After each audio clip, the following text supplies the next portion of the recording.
الحمد للہ وحدہ لا شریک لہ والصلاة والسلام علی من لا نبی بعد اما بعد فاعوذ باللہ من الشیطان اللہم صلی علی محمد وعلی آل محمد کما صلیت علی ابراہیم وعلی آل ابراہیم انک حمید مجید اللہم بارک علی محمد وعلی آل محمد کما بارکت علی ابراہیم وعلی آل ابراہیم انک حمید مجید۔ ہماری دو نسبتیں ہیں، ایک نسبت ہے حضرت ابراہیم علیہ السلام کی طرف اور ایک نسبت ہے حضرت محمد مصطفیٰ سید الانبیاء خاتم النبیین صلی اللہ علیہ وسلم کی طرف۔ حضرت ابراہیم علیہ السلام کی طرف جو نسبت ہے وہ ہماری ملت کی ہے اور حضور پاک کی طرف نسبت ہماری امت کی ہے۔ ہم ملت ابراہیمیہ ہیں اور امت محمدیہ ہیں۔ ملت اور امت میں فرق کیا ہے؟ اصولوں کے اشتراک سے ملت بنتی ہے، اصول اور فروع کے اشتراک سے امت بنتی ہے۔ ہمارے اصول تو وہی ہیں جو ابراہیم علیہ السلام کے ہیں، لیکن مزید فروع اور اصول ملائیں تو پھر وہ ہیں جو حضور اکرم صلی اللہ علیہ وسلم کے ہیں۔ خود نبی کریم صلی اللہ علیہ وسلم کو اللہ تعالیٰ نے قرآن کریم میں فرمایا ہے ان اتبع ملت ابراہیم حنیفہ، اور ابراہیم علیہ السلام کی جو سب سے بڑی خوبی تھی، خوبیاں تو کئی تھیں لیکن قرآن کریم نے جو ایک تذکرہ کیا ہے ابراہیم علیہ السلام کی طرف نسبت مشرک مکے کے کرتے کہ ہم ابراہیمی ہیں، یہود کہتے کہ ہم ابراہیمی ہیں، عیسائی کہتے کہ ہم ابراہیمی ہیں، اور مسلمانوں نے کہا کہ ہم ابراہیمی ہیں۔ تو قرآن کریم نے اعلان فرمایا ما کان ابراہیم یہودیا ولا نصرانیا ولکن کان حنیفا مسلما وما کان من المشرکین۔ ابراہیم علیہ السلام تو حنیف تھے۔ حنیف کا معنی یہ ہے کہ ابراہیم علیہ السلام کے اندر باطل کا شائبہ تک نہیں تھا، خالصتاً حق تھا۔ یہی شان مسلمان کی ہونی چاہیے کہ مسلمان میں باطل کا شائبہ تک نہ ہو، ہلکی سی آمیزش بھی نہ ہو، خالص دین اس کے پاس ہو، اسے کہتے ہیں حنیف۔ اور اللہ کا شکر ہے کہ ہمارا جو مذہب ہے وہ بھی مذہب ابی حنیفہ ہے اور ہمیں حناف کہا جاتا ہے، حنفیہ کہا جاتا ہے۔ اس لیے ضروری ہے کہ ہمارے ہاں آمیزش بھی نہ ہو باطل کی، خالص حق ہمارے پاس موجود ہو۔ اللہ رب العزت کا احسان ہے کہ ہمارا معاملہ صرف عام امت کا نہیں ہے، بلکہ ہمارا معاملہ رسول اللہ صلی اللہ علیہ وسلم کے ساتھ امت اجابت کا ہے، کیونکہ خود امت کی دو قسمیں ہیں، ایک ہوتی ہے امت دعوت اور ایک ہے امت اجابت۔ جس کی طرف نبی کو نبوت دے کر بھیجا جائے اس کو امت کہتے ہیں۔ پھر امت کے وہ افراد جو نبی کی دعوت کو قبول کر لیتے ہیں اس کو امت اجابت کہتے ہیں، اور جو نبی کی دعوت کو قبول نہیں کرتے ان کو امت دعوت کہتے ہیں۔ تو اللہ تعالیٰ کا شکر ہے ہم امت ہیں لیکن امت اجابت ہے، یعنی حضور اکرم صلی اللہ علیہ وسلم کی دعوت کو ہم نے قبول کیا ہے۔ پھر اس امت اجابت میں جو قبول کرنے والے ہیں اس میں دو قسم کے لوگ ہیں، بعض وہ ہیں کہ جو اہل علم ہیں اور بعض وہ ہیں جو غیر اہل علم ہیں، بعض علماء ہیں اور بعض غیر علماء ہیں۔ اس میں علماء کو فوقیت اور فضیلت حاصل ہے، غیر علماء اللہ تعالیٰ کا شکر اور فضل ہے کسی بھی درجے میں ہو ہماری نسبت اس طبقے کے ساتھ ہے کہ جو اہل علم ہے۔ پھر یہ جو اہل علم علماء ہیں ان میں بھی دو قسم کے افراد ہیں، بعض وہ ہیں کہ جن کا علم ہوتا ہے اور علم متعدی ہوتا ہے، اور بعض وہ ہیں کہ جن کا علم ہوتا ہے اور علم لازمی ہوتا ہے، یعنی بعضوں کے پاس علم ہوتا ہے اور لوگ اس سے فائدہ اٹھاتے ہیں، ان کا علم نفع بخش ہوتا ہے، اور بعض وہ ہیں کہ ان کے پاس علم ہوتا ہے لیکن لوگ فائدہ نہیں اٹھاتے، تو جن کے علم سے فائدہ اٹھائیں کہتے ہیں ان کا علم متعدی ہے، اور جن سے نفع نہ اٹھائیں اسے کہتے ہیں ان کا علم لازمی ہے۔ تو اللہ تعالیٰ کا کرم ہے کہ آپ حضرات وہ ہیں کہ جن کو اللہ نے رسول اکرم صلی اللہ علیہ وسلم کی امت اجابت پھر اس میں اہل علم اور علم بھی متعدی یہ شرف اور فضل عطا فرمائے۔ اب یہ نعمتیں ایسی ہیں کہ جس پر ہم سب کو اللہ تعالیٰ کا شکر ادا کرنا چاہیے، کیونکہ جب انسان ایک نعمت کا شکر کرتا ہے تو اللہ تعالیٰ اس شکر کی قدر فرماتے ہیں، اس نعمت میں بھی اضافہ فرماتے ہیں، اور پھر اللہ تعالیٰ ایسے شخص کو عذاب کے اندر مبتلا نہیں کرتے۔ قرآن کریم نے دونوں چیزوں کو بیان فرمایا ہے، لَإِن شَكَرْتُمْ لَأَزِيدَنَّكُمْ، نعمت کا اگر نعمت کی قدر کرو، شکر کرو، تو اللہ نعمت میں اضافہ فرماتے ہیں۔ مَا يَفْعَلُ اللَّهُ بِعَذَابِكُمْ إِن شَكَرْتُمْ وَآمَنْتُمْ، اگر عقیدہ ٹھیک ہو اور اللہ کی نعمت کا شکر کرو تو اللہ تعالیٰ عذاب کیوں دیں گے؟ پھر یہ جو نعمت کا شکر ہے، یہ شکر دو قسم کا ہوتا ہے، ایک شکر لسانی ہے، ایک شکر عملی ہے۔ شکر لسانی یہ ہے کہ انسان زبان سے کہ اللہ تعالیٰ کرم ہے، اللہ تعالیٰ شکر ہے، اور شکر عملی یہ ہے کہ انسان اعمال ایسے کرے کہ جیسے محسوس ہو کہ یہ بندہ اللہ کی نعمت کی قدر کرتا ہے اور شکر ادا کرتا ہے۔ تو شکر لسانی بھی ہونا چاہیے اور شکر عملی بھی ہونا چاہیے، دونوں کی اہمیت اپنی اپنی جگہ پر ہے، کسی کی اہمیت کا انکار نہیں کیا جا سکتا۔ حضور اکرم صلی اللہ علیہ وسلم سے دونوں قسم کے شکر ثابت ہیں۔ نبی کریم صلی اللہ علیہ وسلم رات کو نوافل پڑھ رہے ہیں، اتنے لمبے نوافل ہیں حتی تورت قدمہ، آپ کے قدمین مبارک سوج جاتے ہیں۔ تو امی عائشہ رضی اللہ تعالیٰ عنہ عرض کرتے ہیں یا رسول اللہ، آپ کی تو خطائیں نہیں معصوم ہیں، اور جو ہیں اگر ہوں بھی تو اللہ تعالیٰ نے آپ سے تو معافی کا وعدہ کیا ہوا ہے، تو آپ بھی اتنے لمبے نوافل پڑھتے ہیں۔ تو آپ نے ارشاد فرمایا افلا اکون عبدا شکورا، کہ عائشہ کہ میں اللہ کا شکر گزار بندہ نہ بنوں؟ اب یہ شکر اپنی صرف زبان سے نہیں ہو رہا بلکہ اپنے عمل سے ہو رہا ہے۔ تو میں یہ ساری بات اس لیے عرض کر رہا ہوں کہ کسی بھی شخص کے لیے ضروری ہے کہ اس کو یہ احساس ہو کہ اللہ تعالیٰ نے مجھے نعمت کیا دی ہے، اللہ تعالیٰ نے مجھے منصب کیا دیا ہے، اللہ تعالیٰ نے مجھے کون سے کام کے لیے اللہ تعالیٰ نے انتخاب فرمایا اور مجھ سے کون سے کام لے رہے ہیں۔ تو اللہ تعالیٰ جو بندے کو اہمیت عطا فرمائے، حیثیت عطا فرمائے، اس بندے کو اس کی قدر بھی کرنی چاہیے اور اس کا احساس ہونا چاہیے۔ اور بسا اوقات آدمی کو خود احساس نہیں ہوتا، مذاکرہ کرنے سے، ترغیب دینے سے، آپس میں بات کرنے سے اس نعمت کا آدمی کو احساس ہو جاتا ہے۔ تو میں نے آج کی مجلس میں آپ حضرات سے گزارش کرنی ہے وہ یہ کہ آپ اساتذہ ہیں، آپ مدرس ہیں، آپ معلم ہیں، آپ کے پاس طلباء بڑے دور دور سے سفر کر کے آئیں گے، تو صرف علم نہیں سیکھنا انہوں نے، بلکہ انہوں نے عمل بھی سیکھنا ہے اور انہوں نے فکر بھی لینی۔ یہ بات یہ نشین فرما لیں، ہم پیغمبر کے وارث ہیں تو صرف علوم کے وارث نہیں ہیں، نبی کے اعمال کے وارث بھی ہیں اور نبی کی فکر کے وارث بھی ہیں۔ حدیث پاک میں جو ہے نا ان العلماء ورثۃ الانبیاء، علماء نبی کے وارث ہیں۔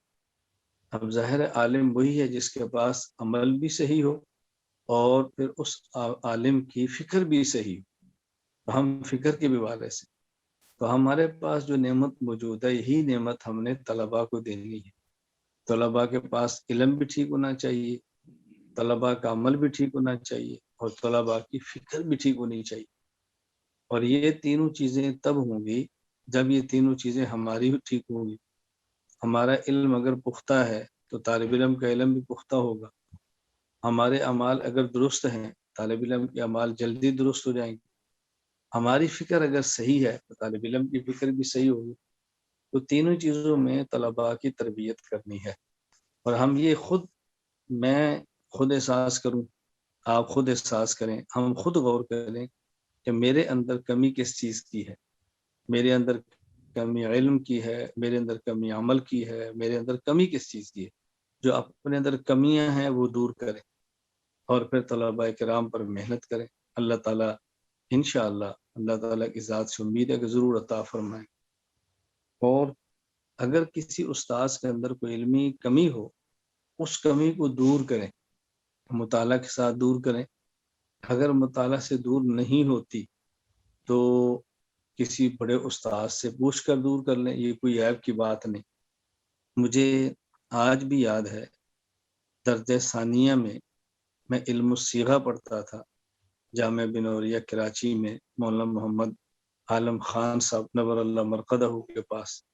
یہ معروف ہے، مولانا ریاض اللہ فروقی صاحب وغیرہ کے والد صاحب تھے. وہ سبق کے دوران ملحق اور ملحق بہی اس پر استاد جی سے ہماری بات چل پڑی، سوال و جواب کا سلسلہ چل پڑا. تو استاد جی کو شرح صدر نہیں ہوگا یا کوئی علمی اشکال ہوگا. مجھے ابھی تک یاد ہے کہ ابھی اس وقت بھی جو جامعہ بنوریہ کراچی کے شیخ الحدیث ناظم تعلیمات مولانا عبدالمجید صاحب عبدالحمید صاحب دامت برکاتہم ہیں، یہ پاس سے گزر رہے تھے. استاد جی مولانا محمد عالم خان صاحب نے بلایا اور بلا کر کہا ناظم صاحب ان کو آؤ مطمئن کرو، ذرا یہ بات مسئلہ کھولو. یعنی استاد جی کو ذرہ برابر یہ محسوس نہیں ہوا کہ میں بڑا ہوں، یہ مجھ سے چھوٹے ہیں اور طلباء کے سامنے میں یہ بات کہہ رہا ہوں. کتنی بڑی بات. تو جب استاد کے مزاج بن جائے نا پھر کبھی بھی یار محسوس نہیں ہوتی. جو بات نہیں کھلی کسی بڑے استاد سے پوچھ لیں، پھر وہ طلباء کو سمجھائیں. تو طالب علم پڑھنے کے لیے ہمارے پاس آئے ہیں. طلباء اللہ کی امانت ہے، اس امانت کو ہم نے سنبھالنا ہے، اس امانت کے اندر خیانت نہیں کرنی. تو ایک تو میں اساتذہ کرام سے گزارش کروں گا اپنے علم کو پختہ کریں، مطالعہ کا بہت اہتمام کریں، سبق سمجھنے کا پورا اہتمام کریں اور پھر سبق صبح درسگاہ کے اندر پڑھائیں. دوسری اساتذہ کرام سے میں گزارش کروں گا کہ وقت کی بہت زیادہ پابندی کریں. استاد وقت کی پابندی کرتا ہے تو طلباء وقت کی پابندی کرتے ہیں. استاد وقت کی پابندی نہ کرے تو طالب پھر وقت کی پابندی کرتا نہیں. جو گھنٹہ ذمہ لگے، جو اوقات ذمہ لگے، اس کا بہت زیادہ اہتمام کرے. کبھی کسی وجہ سے چھٹی بھی کرنی پڑے تو ضروری ہے کہ ہم پوچھ کر کریں، اجازت لے کر کریں، ناظم تعلیمات سے چھٹی لے کر کریں، استاد چھوٹا ہو یا بڑا. ہمارے ہاں یہ بالکل قریب ہے، 3 کلومیٹر پر چکیرا جو مدرسہ ہے، یہاں کے استاد ہوتے تھے استاد جی مولانا قطب الدین صاحب نور اللہ مرقدہ، دارالعلوم دیوبند کے پڑھے ہوئے تھے. شاید دارالعلوم دیوبند میں مدرس بھی رہے ہیں، ان کے وہاں حوال میں لکھا ہوا تھا مدرس دارالعلوم دیوبند. وال متعلم تو پکی بات ہے. امام اہل سنت حضرت شیخ سرفراز صفدر نور اللہ مرقدہ کے دور کے آدمی تھے. یہ دونوں حضرات اکٹھے دارالعلوم دیوبند رہے. تو اب وقت کی پابندی کا اب اندازہ فرمائیں کہ یہاں چکیرا مدرسہ میں چھٹی ہوگی طلباء کو اور استادیوں کو اطلاع نہیں. اب استادیوں کو اطلاع نہیں، استاد جی اپنے کمرے میں درسگاہ میں کتاب کھول کر بیٹھے. تو ایک طالب علم نے جا کر کہا کہ استاد جی آج تو چھٹی ہے. استاد نے فرمایا مجھے تو پتہ نہیں، مجھے تو مدرسے والی اطلاع نہیں دی، میں تو کتاب کھول کر بیٹھا ہوں. طالب علم آئیں گے تو ان کو پڑھا دوں گا، طالب علم نہیں آئیں گے تو میں کتاب کھول کر بیٹھا ہوں گا، یہ میرے مدرسے کا وقت ہے. آپ اندازہ فرما سکتے ہیں کس قدر اہتمام ہے وقت کی پابندی کا. یعنی کیسا عجیب مزاج یہ استاد. اب یہ وہ حضرات اساتذہ کابر ہیں جن میں نے اپنی آنکھوں سے دیکھا ہے کہ اساتذہ کا مزاج ہے. تو تمام اساتذہ وقت کی پابندی فرمائیں. اور تیسری میری گزارش یہ ہے کہ تمام اساتذہ کرام اگر محنت فرمائیں گے تو اس درسگاہ سے افراد پیدا ہوں گے. استاذ کے ذمے ہے درسگاہ سے افراد پیدا کرنا. ہمارے استاذ تھے جن سے میں نحمیر شرح میں تعامل پڑھی، حضرت مولانا محمد اسلم شیخو پوری صاحب نور اللہ مرقدہ. ہمیں استاد جی ایک بات فرمایا کرتے تھے، آج ہم یہ بات کہتے ہیں کہ اس درسگاہ سے حسین احمد پیدا نہیں ہوتا، اس درسگاہ سے اشرف علی تھانوی پیدا نہیں ہوتا، اس درسگاہ سے محمد الیاس دہلوی پیدا نہیں ہوتا، حضرت جی فرماتے کاندلوی پیدا نہیں ہوتا. تو یہ حضرات ہمیں شکوہ ہے کہ یہاں پر مشائخ نہیں پیدا ہوتے. استاد جی فرماتے تھے کہ مسند پر شیخ الہند نہیں، یا مسند پر شیخ الہند ہو تو حسین احمد آج بھی پیدا ہو سکتا ہے. تو استاد جی فرمایا کرتے تھے کہ اصل یہ کہ مسند پہ کون ہے، جیسا شخص مسند پر ہوتا ہے ویسے ہی افراد وہاں سے پیدا ہو جاتے ہیں. اور مسند پہ بندہ مضبوط ہو افراد مضبوط پیدا ہوتے ہیں، مسند پہ بندہ کمزور ہو تو پھر افراد کمزور پیدا ہوتے ہیں. تو اساتذہ اس بات کا اہتمام کریں کہ ہم نے افراد کو تیار کرنا ہے، آئندہ نسل کے لیے افراد پیدا کرنے. آئندہ نسلوں میں افراد اپنے امت کو دے کر جانے، اس کا زیادہ اہتمام فرمائیں، تو انشاءاللہ ضرور ہوں گے۔ اور چوتھی میری گزارش یہ ہے کہ اساتذہ کرام جو اپنے طلبہ آئیں ان طلبہ کی ضروریات کا خیال کریں۔ کوئی طالب علم ایسا ہو جو کمزور ہو، مالی اعتبار سے غریب ہو، اس کے اندر استطاعت نہ ہو، استاد اپنی جیب سے اس کی ضرورت پوری فرمائے۔ اگر اپنے پاس مالی استطاعت نہیں ہے تو پھر اطلاع دیں، دفتر اہتمام میں اطلاع دیں، بھائی خبر آپ کو بتا دیں، مفتی شبیر صاحب کو بتا دیں، ناظم تعلیمات مولانا ارشد صاحب کو بتا دیں، مجھے میسج کر دیں۔ طالب علم غریب ہو تو اطلاع کریں، تاکہ کوئی طالب علم اپنی غربت اور مالی کمزوری کی وجہ سے پریشانی کا شکار نہ ہو۔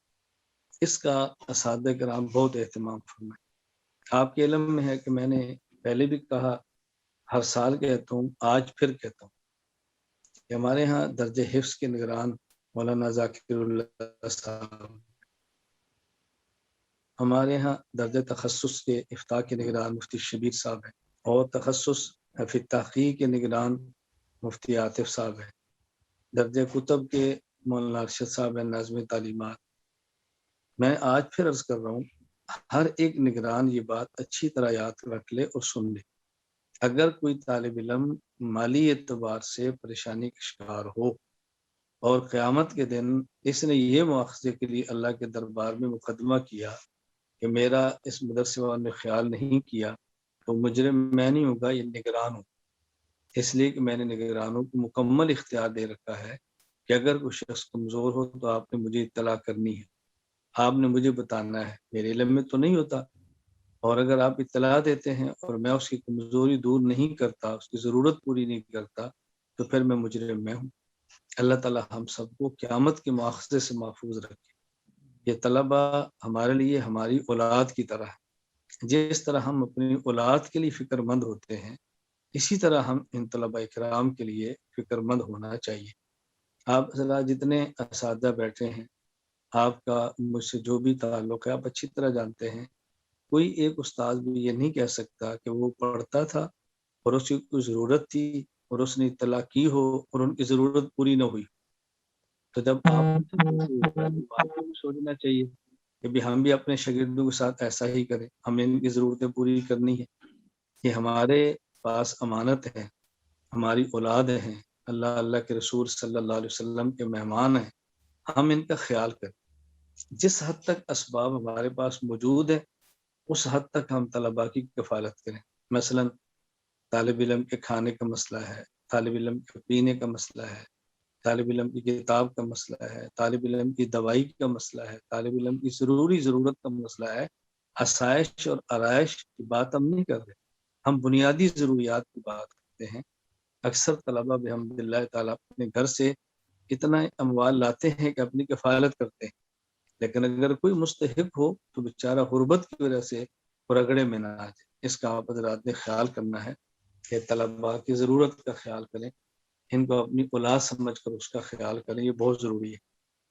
اور مزید گزارش میں طلباء کرام کے حوالے سے کروں گا کہ طلباء کرام جو ہمارے پاس آئے ہیں تو ان میں جو بڑے طالب علم ہیں، مثلاً دورہ حدیث تخصص میں ہے، جو بڑے درجات میں ہیں، ان کو علم تو ایسے دیں کہ جیسے علماء کو، اور ان کی تربیت ایسے کریں کہ جیسے اعدادیت متوسطہ کے بچے، تربیت میں ان کو بڑا نہ سمجھے، چھوٹا سمجھے، اور علوم ان کی سطح کے مطابق ان کو دیں، تو پھر طالب علم کا نفع ہوگا اور بہت زیادہ ہوگا۔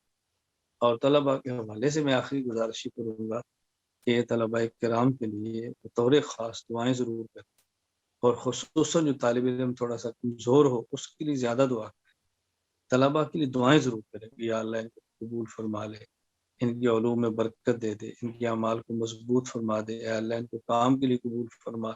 طلباء کے لیے دعائیں ضرور فرمائیں۔ جس طرح میں نے پہلے بھی کئی بار کہا ہے، صرف عرض کرتا ہوں ترغیب کے لیے، میں الحمدللہ ثم الحمدللہ جو آپ اساتذہ ہیں، بہت سو کے نام لے کر بھی دعا کرتا ہوں اور بہت سو کے لیے بغیر نام کے بھی دعا کرتا ہوں، باقاعدہ اللہ سے مانگتا ہوں یا اللہ ہماری یہی جماعت ہے، ان کو قبول فرما لے، ان سے کام لے لے، ان کو اسباب دے دے، ان کو قبولیت عطا فرما دے، تو آپ بھی دعائیں فرمائیں۔ اس کا ہم بہت زیادہ اہتمام کریں. اور میں آخری گزارش یہ کروں گا کہ میں اور آپ سب ہم اپنے نفس کا محاسبہ کرتے رہیں. بس اپنا خیال کرتے رہیں کہ ہمارا یہ پڑھانا، ہمارا یہ کام کرنا اللہ کے لیے ہے یا اللہ کے لیے نہیں. بس اللہ کے لیے ہو، اخلاص کے ساتھ ہو، اللہ کے رسول صلی اللہ علیہ وسلم کی خاطر ہو، اللہ کی ذات کے لیے ہو، موت کے بعد کے لیے ہو، قیامت کے دن کے لیے ہو.